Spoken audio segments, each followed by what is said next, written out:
Bien,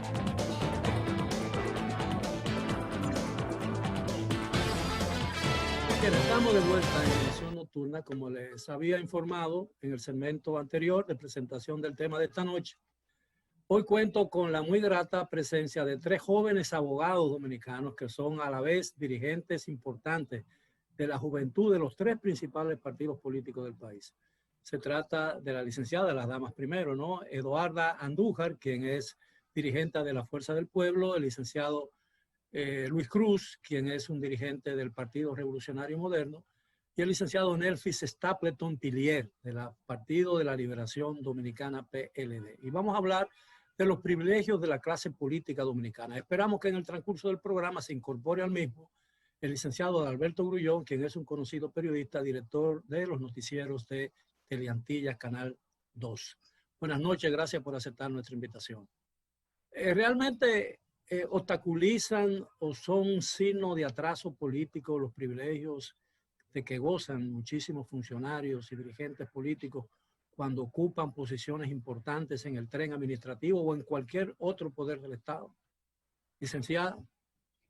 Buenas noches, don Miguel. Muchísimas gracias por la invitación a participar de su espacio. Y con relación a su pregunta, yo creo que sí, pero creo que hay un vicio de origen que se da en todas las formaciones políticas y que tiene décadas, que es el tema de la apuesta al grupismo, a la premiación de las amistades, la imposición de otros aspectos que no necesariamente tienen que ser el reconocimiento al mérito, al trabajo dentro de las organizaciones políticas. Es un mal que se ha dado dentro de todas las formaciones que nosotros tenemos en el sistema y que de alguna manera ha venido justamente a degradar el ejercicio de la política. Y si tú tienes a un político que no es formado, que ha llegado a ocupar posiciones dentro de los partidos políticos en base a otras cosas que no son el trabajo y el mérito, pues necesariamente tú vas a tener, como dice un amigo mío, cuando hablamos de estos temas, cuando uno pone una carne a fuego alto, pues la carne se dora, pero cuando uno la corta está cruda. Tú vas a tener políticos que realmente no conocen ni manejan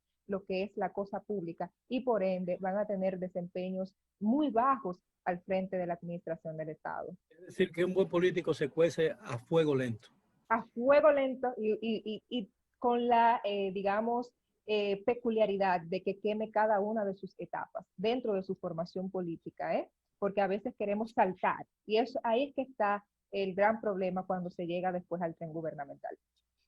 ¿Qué opinan ambos, el señor Cruz y el señor Stapleton? Bueno, en mi opinión, tenemos que pensar en cómo en nuestra clase política, en nuestra historia, temas como el compadrazgo han existido siempre y han primado en la forma en la que se han relacionado los actores políticos. Y Eduarda planteaba un tema sobre los grupos. Cuando uno analiza la historia política dominicana, ese grupismo ha estado centrado en las diferentes épocas de la política dominicana. En la actualidad, no es, y ese es el origen que luego va generando unas élites partidarias que terminan secuestrando las organizaciones políticas y una vez llegan al Estado terminan teniendo un comportamiento de la administración pública como botines. Y entonces ya se desarrolla esa visión de grupos y las posiciones del Estado son para no satisfacer las necesidades de la población a través de políticas públicas inclusivas, sino de hacer una distribución escalonada de esos privilegios a los diferentes tipos de adeptos que tienen. Entonces, en ese marco, eso termina constituyéndose en un círculo vicioso que se origina en el seno de las organizaciones, se termina cogiendo fuerzas en las campañas electorales y teniendo una consecuencia y teniendo un impacto en la administración pública, que básicamente por eso se nos impide tener una administración pública estable con criterios de meritocracia y a los partidos políticos se evita que se genere la renovación cíclica, sino que en la mayoría de los casos termina siendo dominado siempre por esas élites partidarias. Señor Cruz. Muy buenas noches, don Miguel, y muy buenas noches a todos los televidentes, así como a los demás compañeros de panel. Cuando hablamos de los beneficios de la clase política, tenemos que tratar de enmarcarnos, es imposible, digamos, enmarcarnos en una situación específica, porque los beneficios pueden venir de muchas formas y tamaños. Los compañeros antes se expresaban la parte cuando Pero yo no me he referido a los beneficios, sino a los privilegios. Al privilegio, perdón, sí, esa es la palabra que quiero utilizar. Pero los compañeros se han referido a una especie de oligarquía política, una especie de cupismo, como empleó el anterior panelista, la terminología que utilizó. Y es una cuestión que tradicionalmente ha lacerado mucho las relaciones internas de los partidos. Estas son situaciones que siempre terminan en conflictos. O sea, los juegos del poder, cuando hay una situación de que las posiciones principales son ocupadas no por las personas que tienen los méritos para ocuparlas, sino por las personas que quizá hayan tenido algún tipo de aporte, como mencionaba la dama anteriormente, la compra de posiciones a través de aportes a campaña. Son situaciones que laceran la relación entre la militancia de un partido y en este caso, o en cualquier caso, la institucionalidad misma. Y en el caso de los partidos de poder, la militancia y el Estado. Estas son situaciones que nosotros debemos cuidar mucho porque realmente República Dominicana, al igual que todos los países del tercer mundo de desarrollo, necesitan cambiar esta situación para poder darle paso a las personas que por mérito propio, que tienen la capacidad de entrar a la política y no sientan el miedo de ser desplazados por situaciones de amiguismo, de grupismos, de pertenecer a un equipo que dirige, al equipo que prima, y que para llegar a esos equipos haya que tener ciertas características que no cualquiera, por el simple hecho de tener capacidad, las pueda. Bien, ¿qué efecto puede tener en el ejercicio político democrático en la República Dominicana el que esa situación siga extendiéndose por los años, ¿no? Y que no se tomen medidas para institucionalizar realmente al país y evitar que ese tipo de privilegios especiales que tienen diputados, senadores, funcionarios públicos y todas esas cosas sigan creando y aumentando el margen de desigualdad que caracteriza a la sociedad dominicana? Licenciada. Bueno, ya sí hablamos de privilegios en el Estado, ¿verdad? Privilegios como las exoneraciones, hablamos de ese tipo de privilegios que luego tienen los legisladores. Desde mi punto de vista, yo personalmente entiendo que son cosas que los legisladores no tienen por qué tener. O sea, ya de por sí es un privilegio, es un honor tú ocupar una posición para la que fuiste elegido mediante el voto popular, una función de representación. ¿Por qué hay que dar exoneraciones a personas que realmente están cumpliendo con una función que se les está pagando un salario? Yo creo que es algo exorbitante. Y luego, si lo vemos desde el punto de vista de una exoneración que van a utilizar en su periodo, una vez en su periodo, ¿verdad?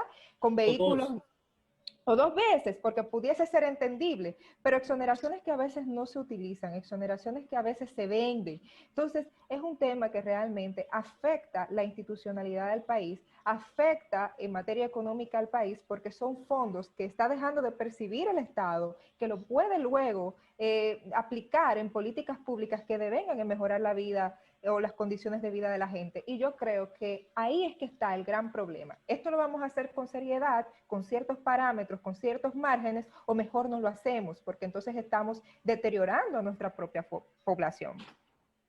Señor Stapleton. Mire, aquí se da un fenómeno que lo voy a ejemplificar.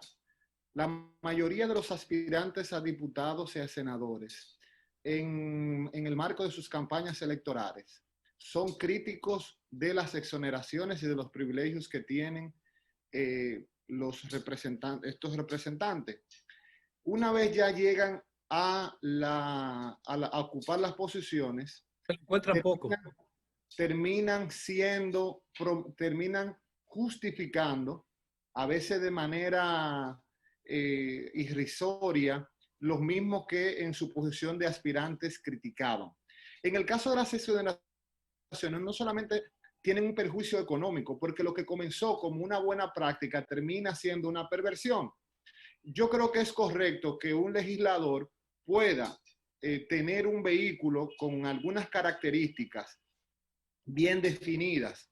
Lo que pasa es que los legisladores han desarrollado, como tienen capacidad de legislar, han legislado tanto en el tema de las pensiones como en el tema de sus compensaciones y del tema de los vehículos en su propio provecho. Pero la ley lo prohíbe, la ley prohíbe legislar en provecho propio. Pero ¿qué pasa? Si se ha planteado la posibilidad de que sea una sola exoneración, que sean en tipos de vehículos específicos y con topes establecidos. Lo que pasa es que esa exoneración se convierte en una economía sobre la cual se traen porque son exoneraciones abiertas y no ponen límite a la importación del vehículo. Pueden traer cualquier cosa. En la actualidad, la mayoría de los vehículos de alta gama, teniendo eso un costo al Estado, se traen con ese comercio que se genera a través de las exoneraciones que luego son comercializadas. Pero también una persona o cualquier empleado del sector público o del sector privado, la ley de seguridad social nos plantea 300 cotizaciones para poder tener el derecho a una pensión. Un legislador, después de 2 periodos, tiene derecho a una pensión de un 75% y una vez logra tener más de 3 periodos, tiene una pensión del 100%. Entonces, una persona con 12 años de trabajo adquiere el derecho a una pensión por encima de una persona que tuvo 300 cotizaciones, que son alrededor de 25 años de trabajo. O sea, fíjense cómo eso comienza a generar una diferencia entre los ciudadanos y las autoridades. Además, el monto de la pensión que recibe un trabajador que tiene 25 años pagando su pensión, ¿no? Son irrisoriamente diametrales. Entonces, en ese marco, lo que conlleva es que la ciudadanía y los propios actores políticos juguemos un rol de mucho mayor contrapeso. Y porque ahora mismo la tecnología nos permite tener grabada cada una de las planteamientos, de las propuestas de los que llegan a esas posiciones. Lo que pasa es que eso se va legitimando a través de los vínculos que se generan con una parte importante de los creadores de opinión. Y ahí se sigue generando ese círculo vicioso de las que las élites políticas terminan imponiendo en las organizaciones y eso tiene un daño muy profundo en la legitimidad del liderazgo. Porque no siempre es frecuente escuchar decir a un dirigente político hablar de las élites políticas, incluso en términos negativos. ¿Qué opina usted, señor Cruz? Bueno, lo que pasa es que nosotros, dentro del marco de respeto, debemos asumir una posición de responsabilidad. Obviamente, como decía el anterior panelista, la cuestión de los privilegios, y más cuando se habla de privilegios en el ámbito congresual, a veces son desmedidas en comparación con los privilegios que se le pueda dar a un ciudadano común y corriente. Y en un país en desarrollo, como antes mencionaba, esto causa una noción crítica de lo que significa pertenecer a la clase política. Entonces la gente comienza a enmarcar de manera general, o de manera genérica, a todo el que hace campaña, todo el que se dedica a la política, en el mismo entorno de lo que son beneficiados. Es una cuestión que es una situación de la psicología social que es incontrolable. Este tipo de exoneraciones, lo que hemos llamado anteriormente, lo que se le llama el barrilito, entre otros privilegios que reciben no solamente los congresistas, sino también los funcionarios de diferentes ministerios. ministros, viceministros, entre otros. Yo creo que para nuestro país poder cambiar, para poder aplicar políticas públicas que se concentren más en beneficiar a la ciudadanía que en beneficiar al que llega al Estado, y que dejemos de ver al Estado como una mina a la que nosotros vamos a La sacarle. verdad es que, con el perdón, la verdad es que cada cosa que uno rechaza por considerarla exorbitante o por considerarla un privilegio irritante, se repite constantemente cada 4 años cuando hay una modificación de la estructura gubernamental.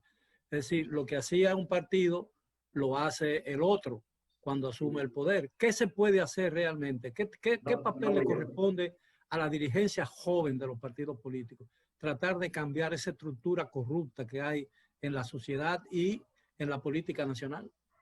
Yo entiendo que... Sí, don Miguel, y aprovechando esa pregunta, y voy a tomar algo que decía Nelfis hace un momentito. Nelfis hablaba de estas personas que llegan a diferentes posiciones, pero ¿y es que los partidos políticos no tienen filtro? Esa sería la gran pregunta, porque se supone que los partidos políticos, y ahí volvemos al tema de la meritocracia y la premiación de las amistades.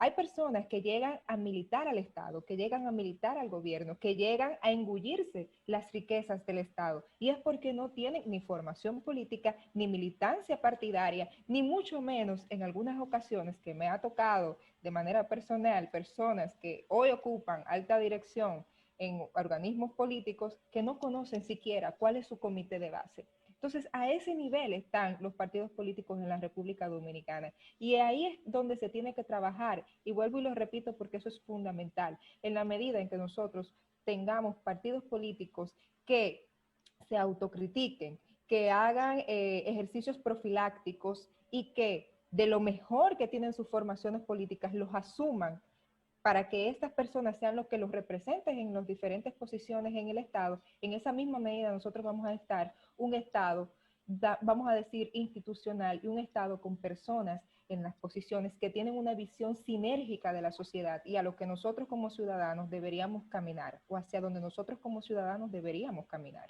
¿Se consideran ustedes como jóvenes políticos que ya han alcanzado cierto nivel de reputación en sus diferentes partidos? ¿Se consideran ustedes que han hecho lo que tienen capacidad de hacer para lograr que esas cosas cambien? Señor Stapleton. Yo primero, yo pienso que sí. Yo quisiera pedirle un favor, vamos a hacer lo más breve posible para aprovechar mejor el tiempo. Mire, en función de lo que usted dice, hay un enemigo que tiene todos los jóvenes que participan en política, y es el costo que tiene el clientelismo sobre la participación política. O sea, las personas que estamos trabajando y haciendo política con ideas, con propuestas, con tiempo, que pueden ser los 3 recursos que contamos, vamos en franca diferencia con los que tienen recursos económicos o que cuentan con el respaldo de determinado grupo de poder en sus organizaciones. Y eso pasa en todas. Así que, básicamente, el rol de nosotros tiene que ser promover desde la educación y generar conciencia en nuestros compañeros de cuáles son los valores que vamos a promover en la práctica política. Y lo más importante, ser coherentes cada uno de nosotros con eso que predicamos. Señor Cruz. Bueno, yo entiendo que nosotros como generación, respondiendo a tu pregunta, como generación tenemos la responsabilidad de nosotros empezar a trabajar, a hacer ahínco y actuar como entes incluso regulatorios, de que los partidos políticos, sin importar cuál sea el partido de turno de gobierno, comiencen a asumir una posición diferente en cuanto a lo que se conlleva no solamente los beneficios que se obtienen en el Estado como funcionario y servidor público, sino también a la forma de asumir estos nombramientos, a la forma de subdividir en los partidos, la responsabilidad de que haya un equilibrio entre capacidad y trabajo para que en el Estado nosotros estemos representados, primero con las personas que hayan trabajado y que trabajen con el ahínco de obtener un beneficio para el pueblo dominicano, pero también que tengan la capacidad y la responsabilidad de hacerlo con seriedad, porque el Estado no es una empresa particular ni de ningún tipo de partido o grupos internos de partidos políticos. Bien, muchísimas gracias. Vamos a hacer, si me lo permiten, vamos a hacer una breve pausa y estaremos de regreso en pocos momentos después de ella. Sigan con nosotros, los amigos televidentes, que Edición Nocturna después de esta breve pausa.